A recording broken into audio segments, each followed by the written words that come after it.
বাড়ির বৌমা মানেই হলো কাজের মেশিন। সবার মন রক্ষা করতে করতেই সারাটা জীবন চলে যায়। মাত্র 30 মিনিটের মধ্যে চিকেন বারবিকিউ বানাবো, এমনকি সাথে থাকবে রুটি। প্রতিদিনই শ্বশুর বাড়িতে এটা সেটার কাজ লেগেই থাকে। আমার কষ্ট কমাতে আমার জামাই আমাকে এই এয়ার ফ্রায়ারটা এনে দিয়েছে।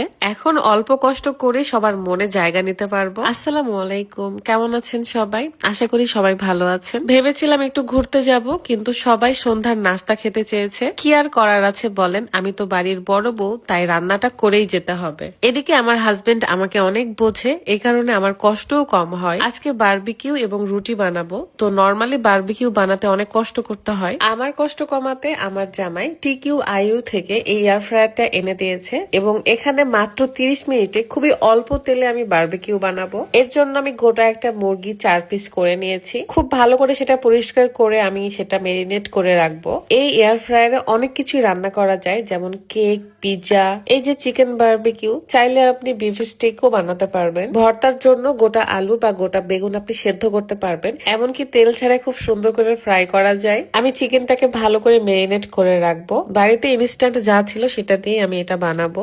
এখানে একটু পরিমাণ মতো সরিষার তেল দিয়ে আমি এটা মেরিনেট করে রাখছি। এক্সট্রা তেল দেওয়ার পরে আর কোনো দরকার নেই। 10-15 মিনিট আমি মেরিনেট করতে রেখে দিব এবং খুব সুন্দর একটা স্মেল আসছিল। বারবিকিউ সস ছাড়াও এটা খুবই মজা হয়েছিল।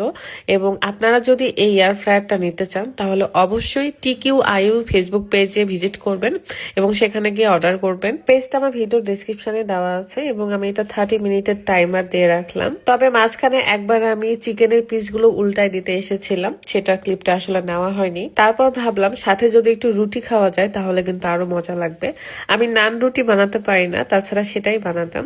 তো রান্নাঘরে চলে গেলাম আর ময়দা মাখিয়ে বানাতে শুরু করলাম।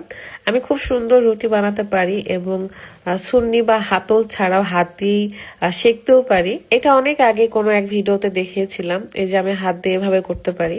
খুব ছোট থেকে এটা শিখেছিলাম আমার দাদির কাছ থেকে। কত সুন্দর হয়ে ফুলেছে দেখেন রুটিটা। ওইদিকে আমার চিকেনও রেডি এবং আমি অনেক বেশি এক্সাইটেড ছিলাম। এত সুন্দর একটা স্মেল বের হয়েছে, মাশাআল্লাহ।